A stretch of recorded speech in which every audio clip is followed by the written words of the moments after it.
Hello beautiful fish lovers and welcome to another episode of Puff Daddy Reef. Today we will be putting together the Red Sea screen mesh top for our Red Sea Reefer Peninsula 650.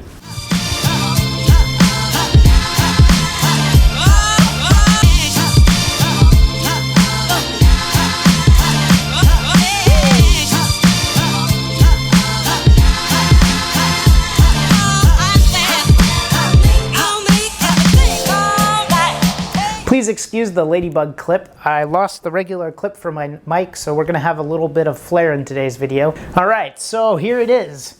The screen mesh top for the Red Sea. It's not gonna fit in the video. Here we are. This is a little bit better. So this, in all its glory, is the DIY aquarium cover for the Red Sea Reefer 650 Peninsula. It's actually not specifically made for this aquarium.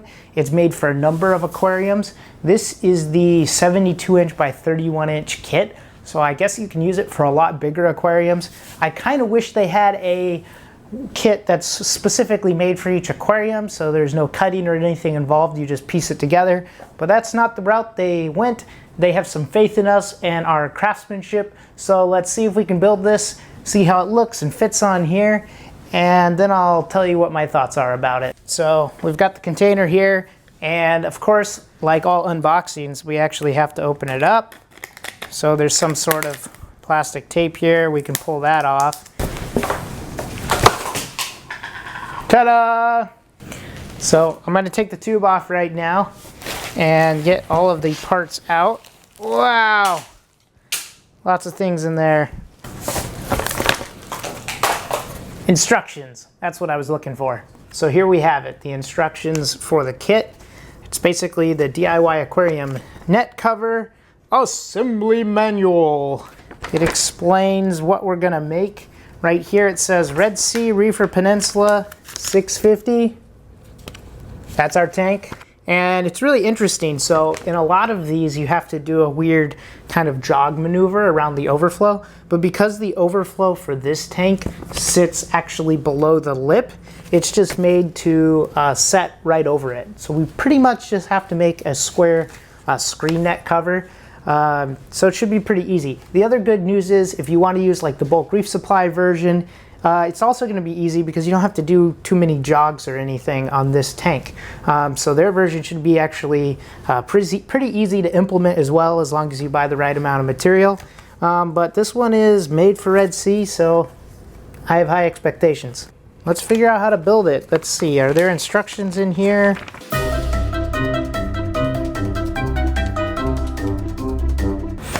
But at least they have a cutting guide. So there's a guide that you can use to figure out how to cut everything. Before we get too deep into the weeds, let's unpack this. So I'd mentioned before there's some of these little plastic offsets. I'm scared to dump them out because I don't really want to lose them. But just little plastic pieces. 2 of them are skinny, 2 of them are wide. I'm sure we'll use those. This bag, corner pieces, and some other wide pieces, so it's kind of a broad assortment. This has 2 pre-cut tiny pieces. I think those are for using a jog. I don't think we're gonna do that. And the last bag, even more pieces. High quality plastic. This is top notch. Honestly, these corners are really high quality. I like them a lot. What else do we got in here? Spline roller. So in case we want to roll some spline, we are ready to do that. And of course, if you're going to roll spline, you also need spline. Here it is on this end. It's all wrapped up. So we got a bundle of spine.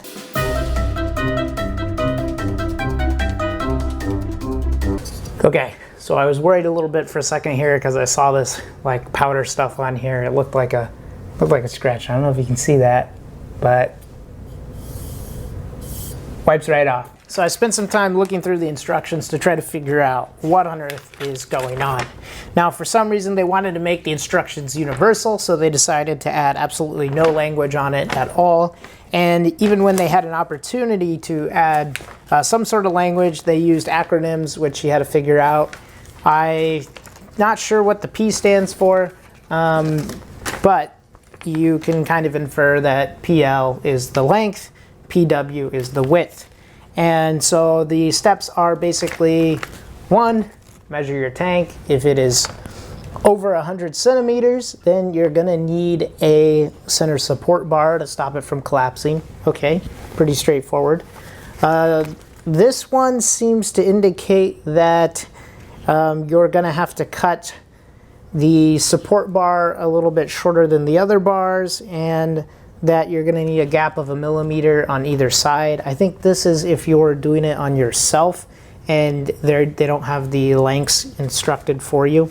Because this is a Red Sea tank, they actually have the lengths measured out for us. So, of course, you didn't know this, but you need to buy a saw to do this. So, a lot of assembly required. That might bother some people, but I have a hacksaw, so I'll be hacking away.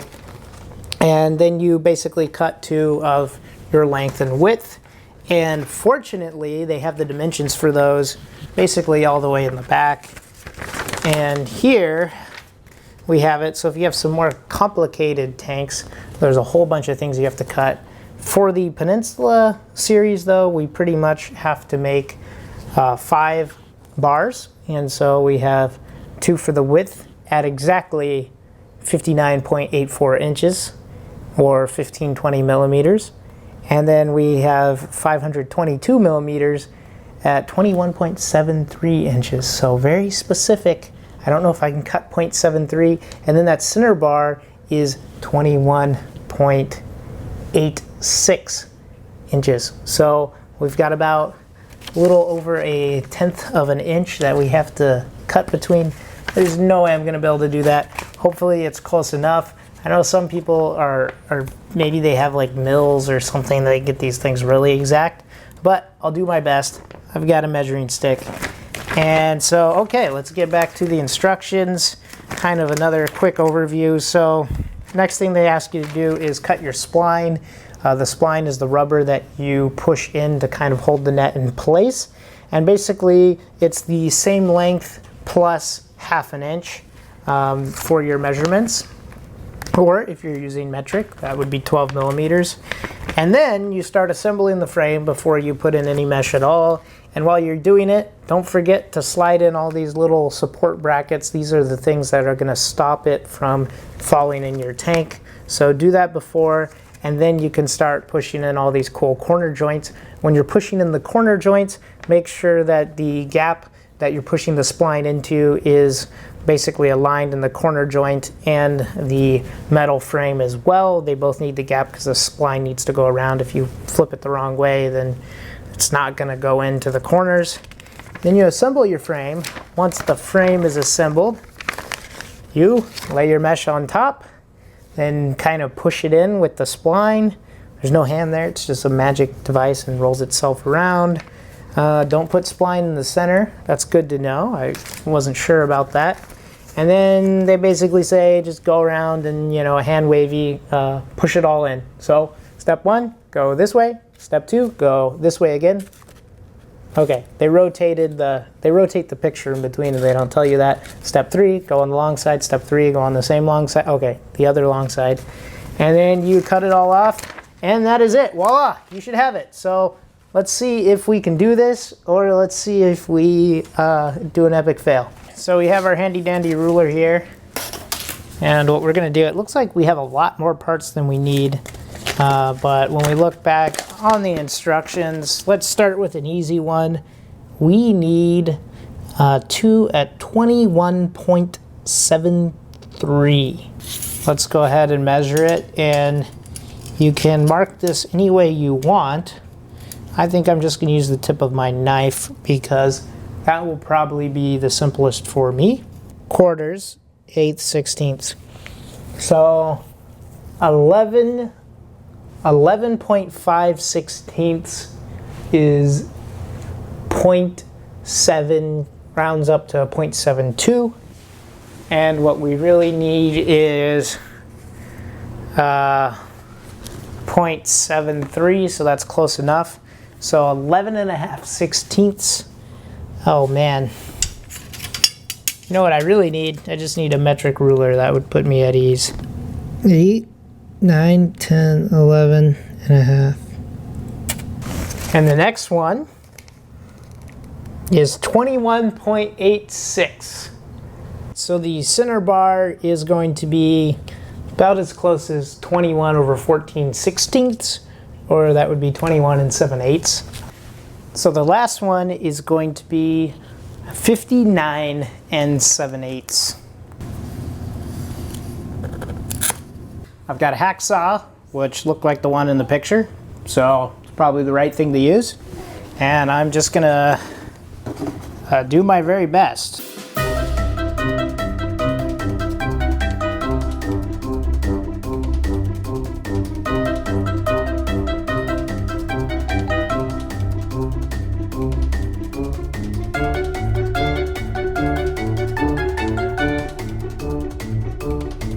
So I had to take a break yesterday. It is now morning.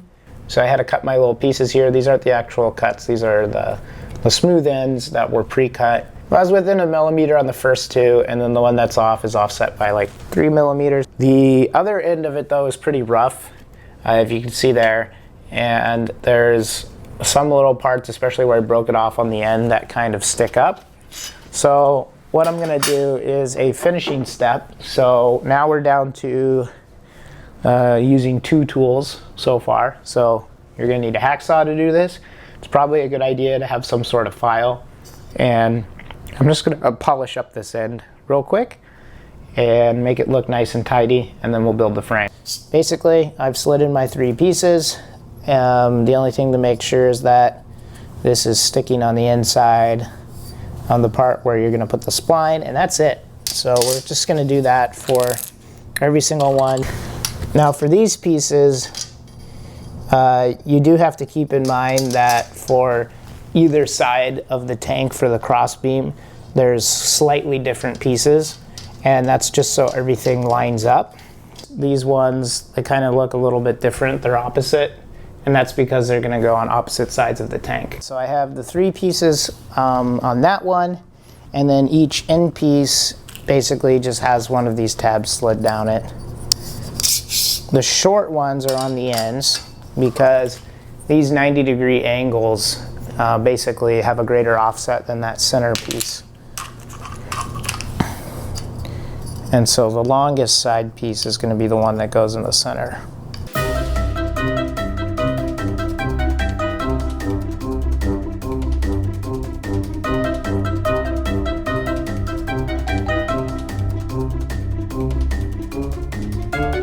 And I think it looks good, looks great. What we're gonna do right now is put it in the tank and get the moment of truth, see if it fits, because once we get the mesh in there, there'll be no turning back. I'm just gonna hold it over, and then, oh man, I just realized something.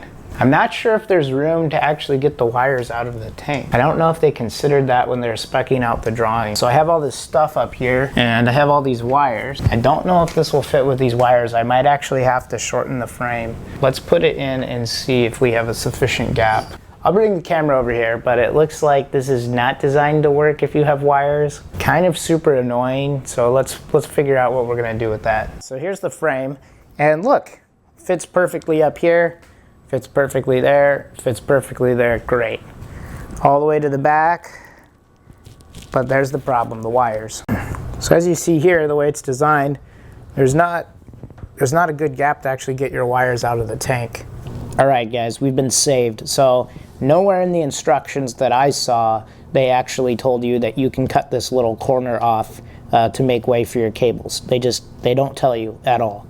But inside the video on how to build it by Red Sea, which actually pretty good video, recommend watching it. It's only 6 minutes. Probably going to be much more bang for your buck than this video, but I appreciate everyone who's following along from the perspective of someone who's seen it from the first time. But in that video, for like 1 second, they mentioned, oh, you can use these to cut away to make room for cables. Now, I basically have all my cables coming out of the back, which means I have 2 of these to actually let cables out. And my mass spec gyres have pretty large cables, so I'm hoping that everything will fit out. But if not, I don't know, we'll come up with a different solution. But for now, let's cut these off and then see how it fits. So I'm just using these little cutter tools. They actually will get about halfway on each side, so I'll cut and see if I can get it off with this, just because it's going to be more easier than taking out the side. So that corner cut off super easy. We're going to do the next one. So I broke my mic, so the audio is going to be a little bit worse for the rest of this. But basically there's enough room for about 3 cables when you cut these things out. So that's going to work for me. One problem is though, every single time you stick this back in, it's going to take some effort to kind of push it in and make sure it's flat. So I'm not sure what the best way for that is. I think it's almost going to be better to have something to basically on the end of the tank to kind of stick up and guide those cables in vertically, like a little 3D printed piece that basically just shoots the cables in vertically. That's going to be the best way to go. Otherwise it's kind of just every time you pick it up the cables come undone. So I think I cut this center beam just a little bit short. The gap is just a little bit more here than on the corners. So if I really wanted to, I could undo it, make that a little bigger, and make it a little more uniform in width. Okay, so I changed my mind on how I was going to put this together. I decided rather than using the suggested 1 cross beam that I would use 2. My reasoning for this is I wanted something that was going to be very stiff, and with just 1 cross beam it felt a tiny bit flimsy. It comes with enough parts to do this, so I said, why not? Let's make this something that's really strong that'll last a while.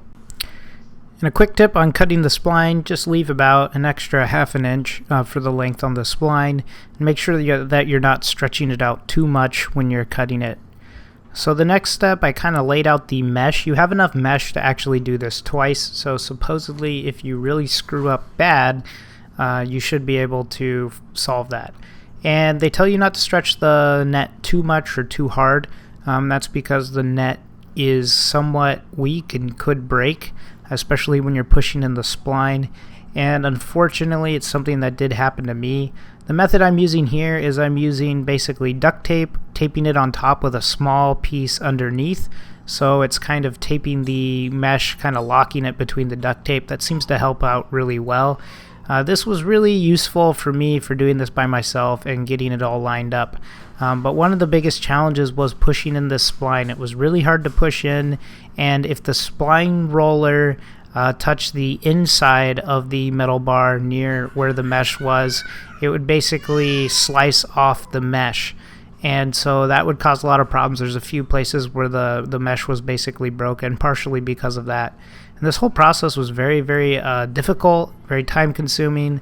The spline roller kind of heated up with all the force I was putting on it. Felt like it even melted a little bit. And I think the right technique is to just kind of keep it going back and forth in the low areas while you're laying new spline, and just kind of keep tapping forward, pushing the spline in kind of by pushing the roller forward rather than trying to jam it straight down. Regardless, it's a pretty difficult process. I definitely hated this part of the construction, and I did cause a couple places where the mesh actually broke. It wasn't bad enough for me to redo it. It still will hold the fish in, so I was fine with that. So the next step was basically to go through and check that the spline was all in place and then slice it off. And this was accomplished with a razor blade, and it's not too big of a deal at all to do. And once you've done that, you can just pull the mesh right up, and you have your screen top ready to go.